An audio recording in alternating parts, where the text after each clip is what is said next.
ஒரு மகிழ்ச்சியான செய்தி. இதயம் நல்லெண்ணெயின் விலை லிட்டருக்கு ரூபாய் 105 குறைஞ்சிருக்கு. செப்டம்பர் 2023ல 1 லிட்டர் இதயம் நல்லெண்ணெயின் அதிகபட்ச விலை ரூபாய் 503. ஆனா இப்ப 1 லிட்டர் இதயம் நல்லெண்ணெயின் விலை ரூபாய் 398 மட்டும்தான் தமிழ்நாட்டுல. அப்ப இனிமே எல்லாரும் இதயம் நல்லெண்ணெய் வாங்கலாம் இல்ல?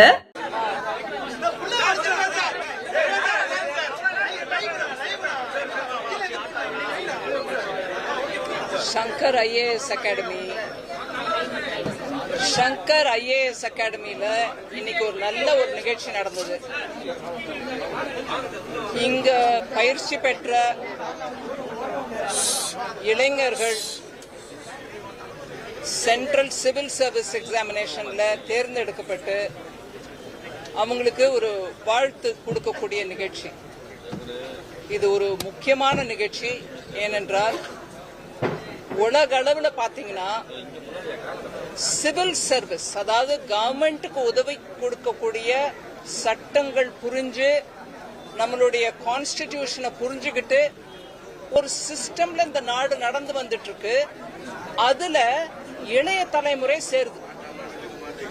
இதுக்கு கடுமையான போட்டி இருக்கக்கூடிய சிவில் சர்வீஸ் எக்ஸாமினேஷன்ல பாஸ் பண்ணிட்டு அவங்களுக்கு வரக்கூடிய ரேங்க் வச்சு அவங்களை எந்த ஸ்டேட்டுக்கு அனுப்புவாங்கன்றது நிர்ணயம் ஆகும். அதோடு இல்லாம அவங்க அட்மினிஸ்ட்ரேட்டிவ் சர்வீஸ்ல இருப்பாங்களா, போலீஸ்ல இருப்பாங்களா, ரெவென்யூல இருப்பாங்களா, ரயில்வே சர்வீஸ் போவாங்களா, அப்படின்றது சிவில் அக்கௌண்ட்ஸ்ல போவாங்களா அப்படின்னு அவங்கள கேட்டகரைஸ், அவங்க ரேங்க், அவங்க பர்ஃபார்மன்ஸை வச்சுட்டு பண்ணக்கூடிய ஒரு பெரிய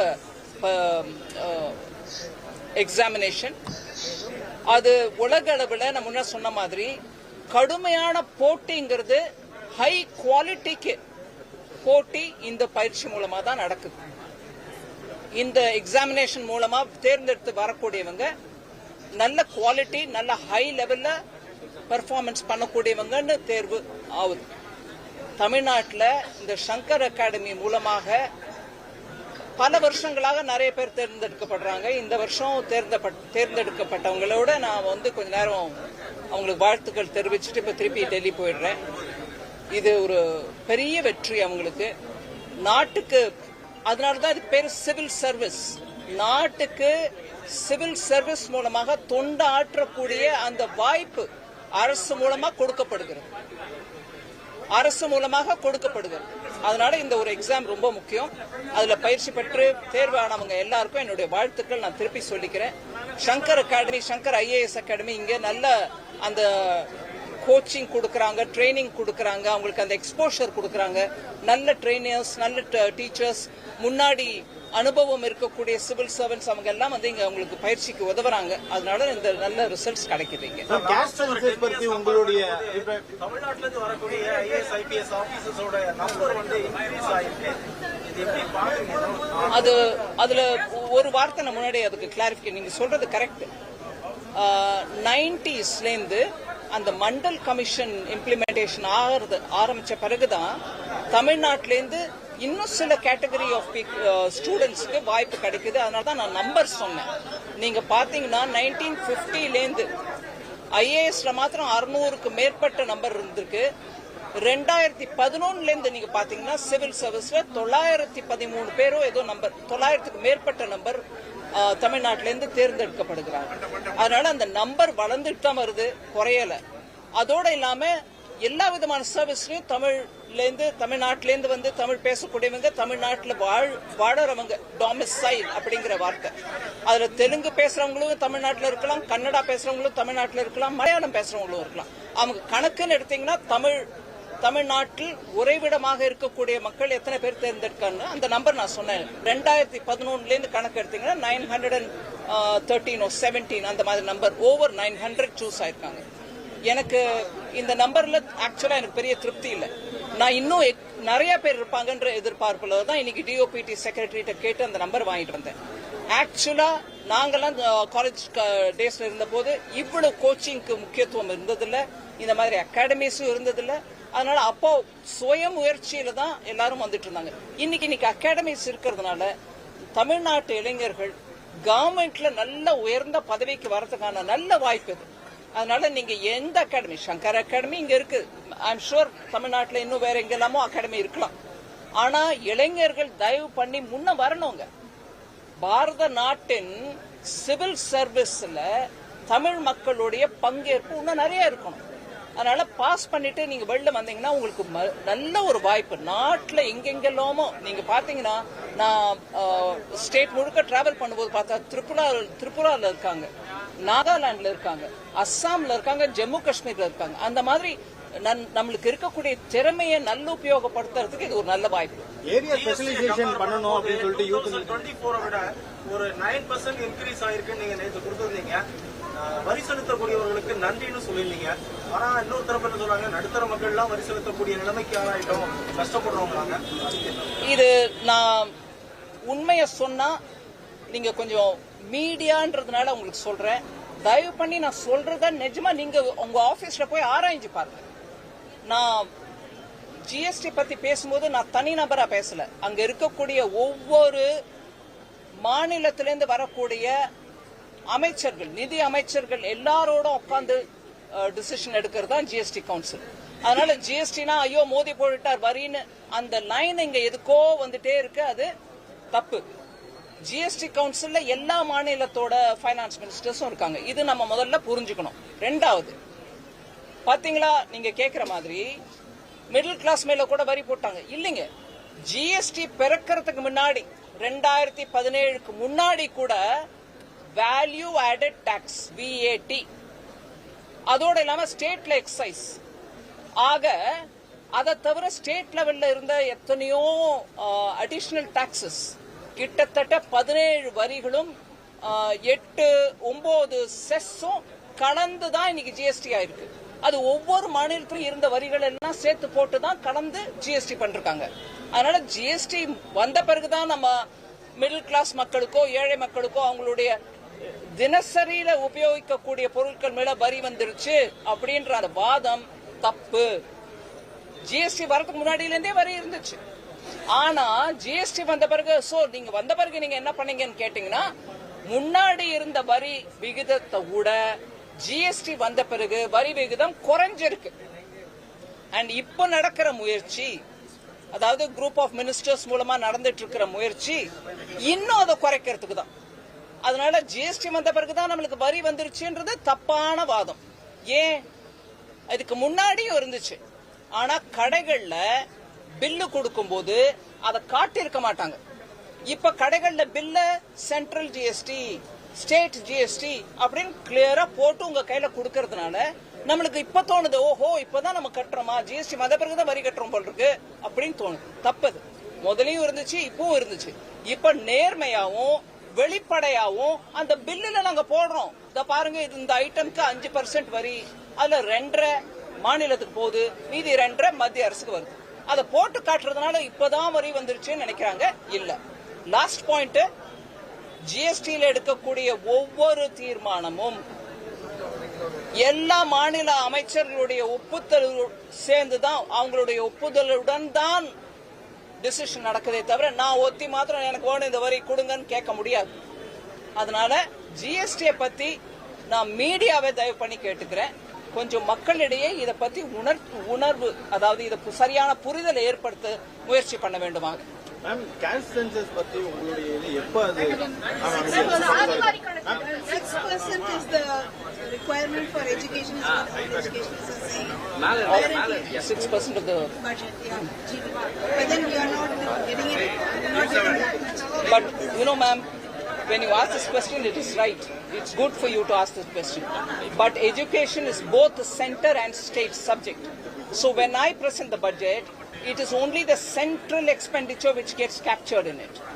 Every state's expenditure should also be looked at, and together is what we should take for assessing how much is being spent on education.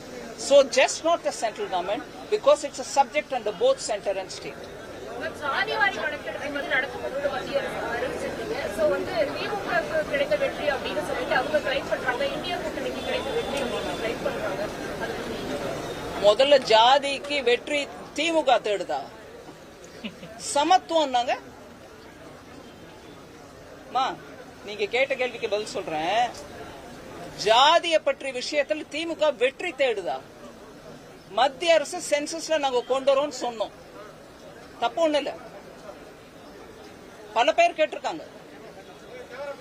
In principal approval நாங்க கேபினெட்ல கொடுத்திருக்கோம். ஆனா அது எங்களுடைய வெற்றி எப்படின்னு சொன்னா, ஜாதியை பத்தி பேசவே கூடாது டிஎம்கேல.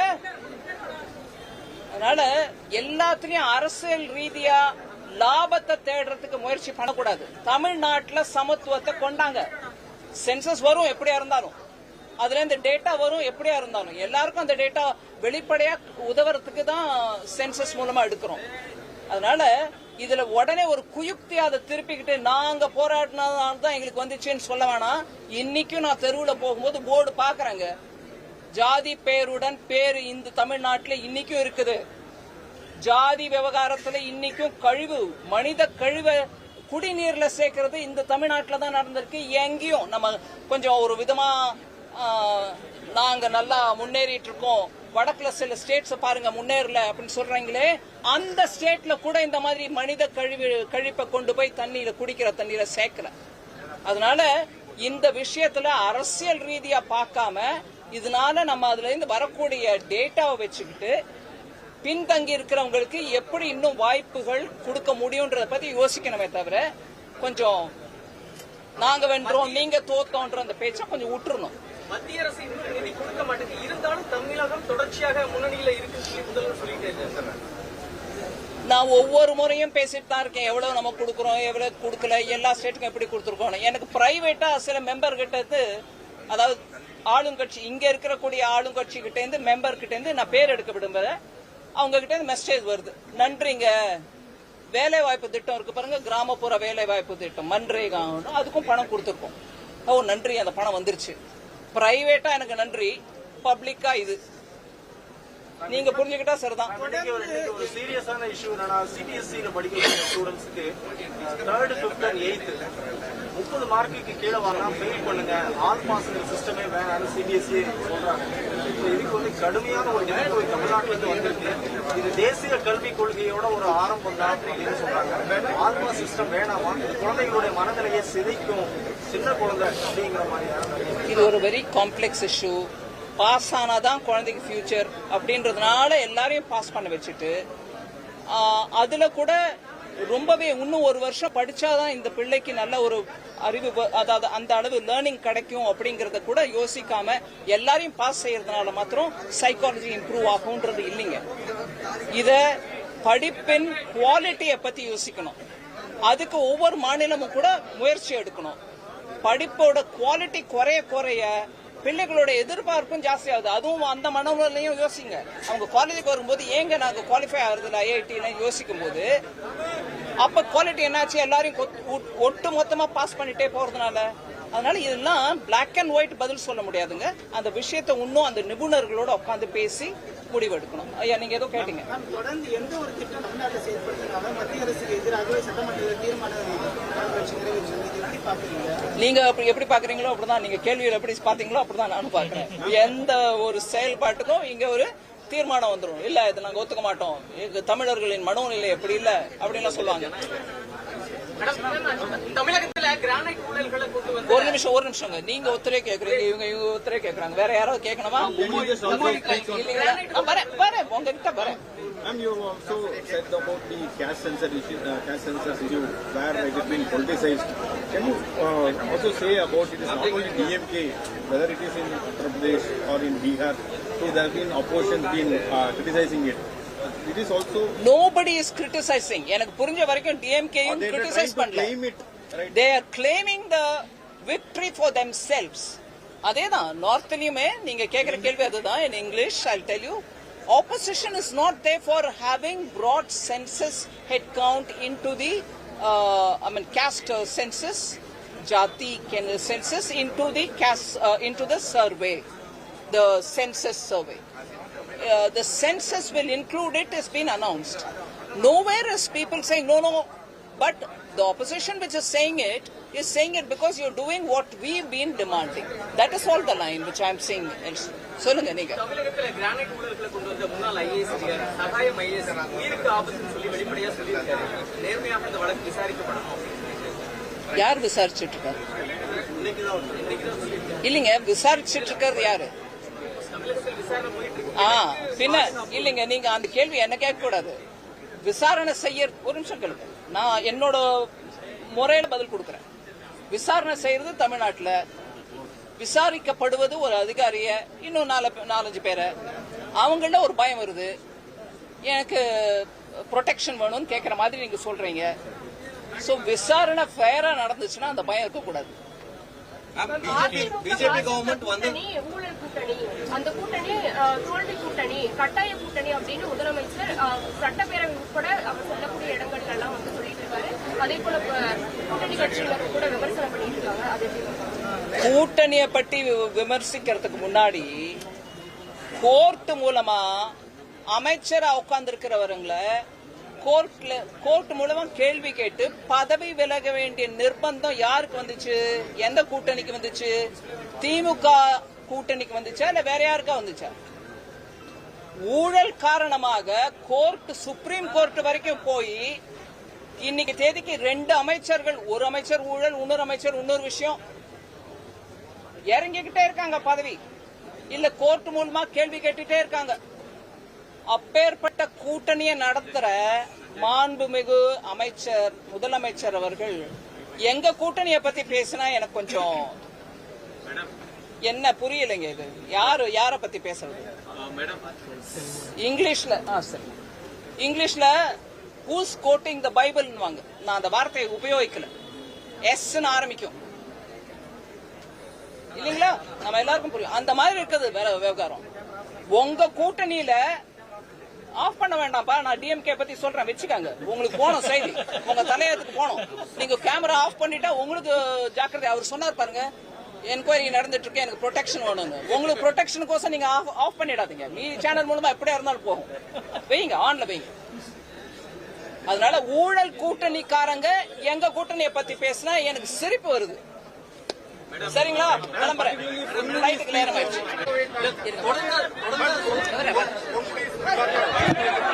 பிஜேபி கவர்மெண்ட் வந்ததுக்கு பிறகு தொடர்ந்து கார்பரேட்டுகளுக்கு மட்டும் வரி சலுகை கொடுத்துக்கிட்டே இருக்காங்க அப்படின்னு ஒரு குற்றச்சாட்டு சொல்லிக்கிட்டே இருக்காங்க. உண்மையாவே பிஜேபி கவர்மெண்ட் வந்ததுக்கு பிறகு கார்பரேட்டுகளுக்கான வரி சலுகை சேர்த்து வழங்கப்படுதா, என்ன கவுண்ட்ல தான் கொடுக்கப்படுது, இல்ல கொடுக்கவே இல்லையா, என்ன நடக்குது? குற்றச்சாட்டை வச்சுக்கிட்டே இருக்காங்க. அவங்க தமிழ்நாட்டுக்கு நான் பணம் கொடுக்கலன்ற குற்றச்சாட்டையும் வச்சுட்டே இருந்தாங்க. நான் வந்து ஒவ்வொரு தினமும் தொண்டை கிழிய சொல்லிட்டே இருக்கேன், நம்பரையும் கொடுத்து சொல்லிட்டு இருக்கேன், பேப்பர் உங்க எல்லாருக்கும் டிஸ்ட்ரிபியூட் பண்ணிட்டே சொல்லிட்டு இருக்கேன், கொடுத்துட்டு தான் இருக்கோம். அதனால அவங்க ஒவ்வொரு முறையும் ஒரு குற்றச்சாட்டை போட்டாங்கன்னா அது உண்மை இருந்து போடுறாங்கன்றத நீங்க முதல்ல உங்க மனசுல இருந்து அந்த எண்ணத்தை நீக்கிடுங்க. அவங்க போட்டுட்டே இருக்காங்க, அவ்வளவுதான். எந்த விதமான ஃபேவரும் எந்த கார்பரேட்டுக்கும் நாங்க செய்யல. அதனால இதை திருப்பி திருப்பி சொன்னாங்கன்னா நீங்க, நான் என் தரப்புல உங்களை கேட்டுக்கிறேன், தயவு பண்ணி கேளுங்க, கொஞ்சம் ஆதாரம் கொடுங்க ஐயா, ஏதோ ஒரு ப்ரூஃப் கொடுங்க. அவங்கள போய் நாங்க கேட்கிறோம், நீங்க கேளுங்க. எந்த விதத்துல எந்த கார்பரேட்டுக்கு கொடுத்திருக்கு நான் கேட்கிறேன். ரெண்டாவது, இன்னைக்கு நாட்டுல ஒரு பாலிசி மூலமாக இண்டஸ்ட்ரி நம்ம நாட்டுக்கு வரணும், முதலீடு நம்ம நாட்டுக்கு வரணும்னு பண்ணிட்டு இருக்கையில தமிழ்நாடு கூட தான் முதலீடு வருது. இங்கே வந்து கார்பரேட் வைக்கிறாங்க பிசினஸ். இவங்க ஏதாவது கொடுத்திருக்காங்களா அவங்களுக்கு? அதனாலதான் வருதா? நாடு முழுவதும் கொள்கை சரியா இருந்துச்சுன்னா, நாடு முழுவதும் ஒரு ஸ்டேபிள் கவர்மெண்ட் இருந்துச்சுன்னா, நாடு முழுவதும் டாக்ஸ் பாலிசி சாதகமா இருந்துச்சுன்னா, எல்லாருக்கும் சாதகமா இருந்துச்சுன்னா அந்தந்த பிசினஸ் வளரும். இன்னைக்கு எம்எஸ்எம்இ வளருது, சிறு குறு தொழில் தமிழ்நாட்டுல வளருது. அவங்களுக்கு பண்ணலையா? கொள்கை ரீதியா பண்ணலையா? அதனால இந்த மாதிரி அடித்தளமே இல்லாத குற்றச்சாட்டுகளை அவங்க சொல்ல நான் உங்களை விண்ணப்பிச்சு கேட்டுக்கிறேன், ஆதாரம் கேளுங்க. எப்படிங்க சொல்றீங்க? அப்படி யாருக்கு என்ன ஆதாயம் பண்ணி கொடுத்தாங்கன்னு? நான் இன்னைக்கு பிரதமர் ஐயா கேரளால போய் விழுஞ்சம் போர்ட்டை இனாகரேட் பண்றாரு, சி போர்ட்டை. உலக அளவுல அந்த போர்ட்னால நம்ம நாட்டுக்கு பெருமை. ஆனா இத்தனை நாளா சொல்லிட்டு இருந்தவங்க யாரு? அடானி சொல்லிட்டே இருந்தாங்க. இன்னைக்கு அந்த அடானி மூலமா தான் அந்த போர்ட் வந்திருக்குது. அதை கொடுத்தது யாரு அடானிக்கு? காங்கிரஸ்காரங்க. காங்கிரஸ் தோழமையில இருக்கக்கூடிய திமுக இங்க ஆட்சியில் இருக்குது. இந்த கேள்வியை முதல்ல கேளுங்க. காங்கிரஸ் உம்மன் சண்டி அவர் இன்னைக்கு இல்ல, அவர் மறைந்த தலைவர். நான் அதனால அவர் பேர் எடுக்கிறதுக்கு என்ன மன்னிச்சுக்காங்க. அவர் டைம்ல அந்த ப்ராஜெக்ட் அடானிக்கு கொடுத்தாங்க. டெண்டர் இல்ல, ஒண்ணு இல்ல, அவர் கூப்பிட்டு கொடுத்தாங்க கையில.